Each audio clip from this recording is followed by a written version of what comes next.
Idea video अंगणवाडीतील मुलांच्या मातांसाठी. नमस्कार.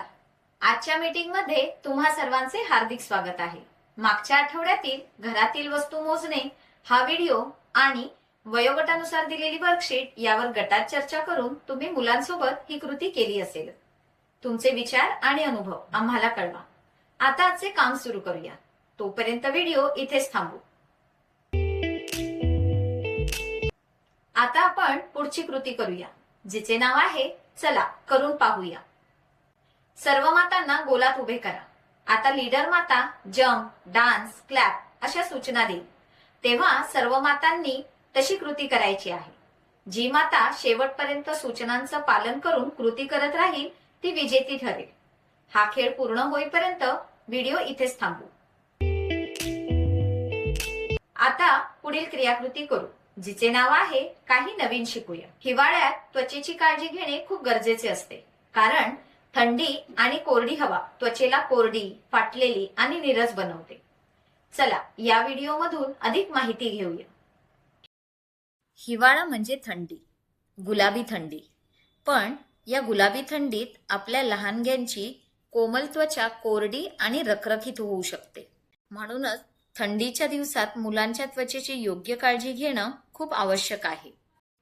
मुलांना गरम नव्हे तर कोमट पाण्याने आंघोळ घालावी. आंघोळीनंतर त्वचेवर सौम्य सुगंधरहित बेबी लोशन किंवा तेल लावावे.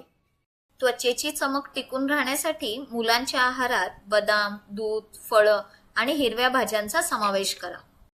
मुलांना मऊसूत व तलम कपडे घालावे. मुलांच्या शरीराला जर खास सुटत असेल किंवा रॅशेस आले असतील तर डॉक्टरांचा सल्ला अवश्य घ्या. या व्हिडिओचा तुम्हाला कसा फायदा होऊ शकतो हे सर्व मातांनी एक एक करून गटात सांगा. आता पुढील क्रियाकृती करू, जिचे नाव आहे घरी जाऊन मुलांकडून करून घ्या. घरी मजेदार खेळ क्रमांक 1. स्वयंपाकघरात किंवा भाजी विक्रेत्याकडे जाऊन मुलाला फळे आणि भाज्यांची ओळख करून द्या. त्यांचे रंग, चव इत्यादींबद्दल चर्चा करा. खेळ क्रमांक 2. मुलांना घेऊन फिरायला जा.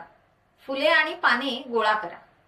मातीचा एक गोळा घ्या आणि जमा केलेल्या वस्तू त्या मातीवर दाबून त्यांचा छाप तयार करा.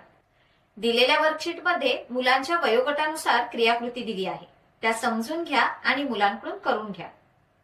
दिलेली क्रियाकृती आणि वर्कशीट करण्यात मुलाला आनंद वाटला का? हा अनुभव आमच्यासोबत नक्की शेअर करा. आजच्या क्रियाकृती इथेच संपत आहेत. अशाच नवीन माहिती आणि क्रियाकृतींसोबत पुढच्या आठवड्यात पुन्हा भेटू. तोपर्यंत तुमची आणि मुलांची काळजी घ्या. धन्यवाद.